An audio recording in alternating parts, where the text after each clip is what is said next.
होना चाहिए। फिर सभी बीमारियां ठीक हो जाएंगी। तो हम हमेशा खाली पेट सोने जाते हैं, क्योंकि शरीर में जो भी सुधार और शुद्धिकरण होना है उसके लिए पेट खाली होना चाहिए। ये बहुत बहुत महत्वपूर्ण है, वरना कोशिकाओं के स्तर पर शुद्धिकरण नहीं होगा। आपके अंदर चीजें जमा होती जाएंगी, फिर आपको हर तरह की समस्याएं होंगी।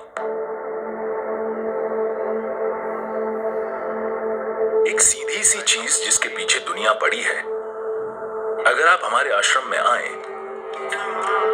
तो लोग शारीरिक रूप से बहुत सक्रिय हैं। वे बस सुबह 10 बजे खाते हैं और फिर शाम को 7 बजे, बस 2 बार भोजन। मुझे कितने डॉक्टर कह चुके हैं कि वे कुपोषण से मर जाएंगे, ये हो जाएगा, वो हो जाएगा, आप ये कीजिए, वो कीजिए।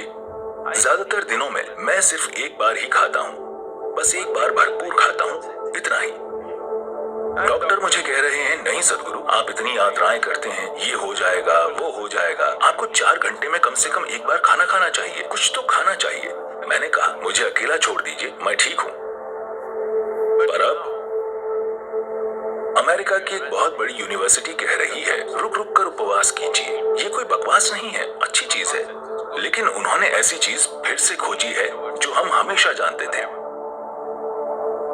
अब हर कोई कह रहा है 16 घंटे का अंतराल होना चाहिए, फिर सभी बीमारियां ठीक हो जाएंगी। मैंने हजारों लोग देखे हैं जो सिर्फ इसलिए स्वस्थ हो गए क्योंकि वे हर समय ठूंसते नहीं रहते। जब पेट पहले से ही भरा हुआ हो, योग केंद्र में लोग हमेशा शारीरिक रूप से सक्रिय रहते हैं, तो दोपहर 3:30-4 बजे तक हर कोई बहुत भूखा हो जाता है। उन्हें बहुत भूख लगी होती है, लेकिन हम उसके साथ जीना सीख लेते हैं, क्योंकि खाली पेट होना और भूखा होना दो अलग चीजें हैं। भूख का मतलब है आपकी ऊर्जा गिरने लगी है, पर खाली पेट होना अच्छा है। पेट खाली होने पर भी आपका शरीर और आपका दिमाग सबसे अच्छे से काम करते हैं। तो हम हमेशा से ये पक्का करते हैं कि हम इस तरह से खाएं, हम कितना खाएं कि खाना खाने के 2 से 2.5 घंटे के बाद हमेशा हमारा पेट खाली हो जाए। तो हम हमेशा खाली पेट सोने जाते हैं, क्योंकि शरीर में जो भी सुधार और शुद्धिकरण होना है उसके लिए पेट खाली होना चाहिए। ये बहुत बहुत महत्वपूर्ण है, वरना कोशिकाओं के स्तर पर शुद्धिकरण नहीं होगा। आपके अंदर चीजें जमा होती जाएंगी, फिर आपको हर तरह की समस्याएं होंगी। जब आप भोजन को छूते नहीं हैं, तो आप नहीं जानते कि वो क्या है। अगर भोजन छूने लायक नहीं है, तो मैं नहीं जानता कि वो खाने लायक कैसे होगा। हमें पहली चीज ये सिखाई गई थी कि जब भोजन सामने आए तो उस पर कुछ पल के लिए अपने हाथ रखो, बस महसूस करो कि भोजन कैसा है। अगर मेरी प्लेट पर कुछ आता है तो उसे महसूस करके मैं जान जाता हूँ कि क्या खाना है और क्या नहीं खाना। जो भोजन आपका हिस्सा बनने वाला है, सबसे पहली चीज आपके हाथ है। अगर उसे आप नहीं भी छूते हैं तो बस वहां सचेतन होकर होने से साफ पता चल जाएगा कि भोजन आपके अंदर कैसा बर्ताव करेगा। ये भोजन इस दिन आपके अंदर जाना चाहिए या नहीं, क्योंकि हर दिन आपका शरीर वही नहीं होता। हर दिन हर पल ये अलग होता है। अगर आप भोजन को महसूस करें तो आप जान जाएंगे कि आज इस भोजन को आपके अंदर जाना चाहिए या नहीं। अगर इतनी जागरूकता आ जाती है तो हमें लोगों को ये बताने की जरूरत नहीं होगी कि उन्हें क्या खाना चाहिए। अपने भोजन को चुनना और खाना, ये दोनों चीजें सचेतन होकर कीजिए। आप क्या खाते हैं उतना ही महत्वपूर्ण है कि आप कैसे खाते हैं। जब मैं कहता हूँ कि आप कैसे खाते हैं, तो ये सभी जीवित चीजें हैं। उनमें से हर एक का अपना जीवन था, चाहे वो सब्जी हो, जानवर हो या पौधा हो, हर किसी का अपना जीवन था।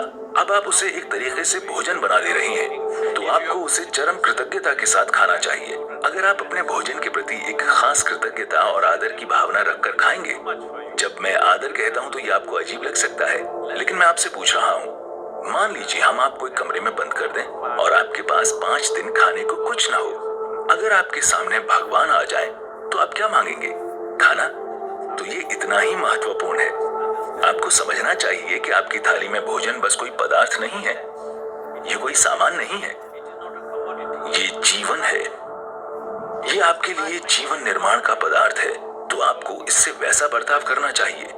अभी जब ये थाली में है या बाहर कहीं है तो इसकी कोई कीमत नहीं है, लेकिन जिस पल आप इसे खाते हैं तभी आपका खून और मांस बन जाता है। अब अचानक ये बेशकीमती हो जाता है। हम ऐसे क्यों नहीं जीते हैं? ये बहुत महत्वपूर्ण है कि जब ये आपकी थाली में आए तो आप इसे अपने एक हिस्से की तरह देखें। बहुत आदर के साथ आपको इसे खाना चाहिए। अगर आप बस अपने खाने का तरीका बदल दें, तो भोजन आपके अंदर बहुत अलग तरह से बर्ताव करेगा। चेतना का यही मतलब है। अगर लोग कहते हैं आपकी चेतना का आपके जीवन पर कोई असर नहीं होगा, सिर्फ रासायनिक संरचनाओं का असर होता है, तो मुझे उनके लिए दुख होता है, क्योंकि जीवन ऐसे काम नहीं करता। मानव चेतना का हमारे संपर्क में आने वाली हर चीज पर गहरा असर होता है, खासकर भोजन पर। हम एक दूसरे जीवन को अपना हिस्सा बना रहे हैं। जब हम ऐसा काम करते हैं, तो ये बहुत महत्वपूर्ण है कि हम उसके साथ बहुत कृतज्ञता और आदर का बर्ताव करें। मैं आपको बताना चाहता हूँ कि अच्छी आदत और बुरी आदत जैसा कुछ नहीं होता। आदत का मतलब है आप अचेतन होकर काम कर रहे हैं। अगर आप अचेतन होकर काम करते हैं, तो ये खराब चीज है, क्योंकि इंसान होने के पूरे मायने यही हैं कि हम सचेतन होकर काम करने में सक्षम हैं। इंसान होने की यही खूबसूरती है कि हम हर चीज चेतना पूर्वक कर सकते हैं। एक जानवर जो चीज अचेतन होकर करता है, वही चीज हम पूरी चेतना में कर सकते हैं।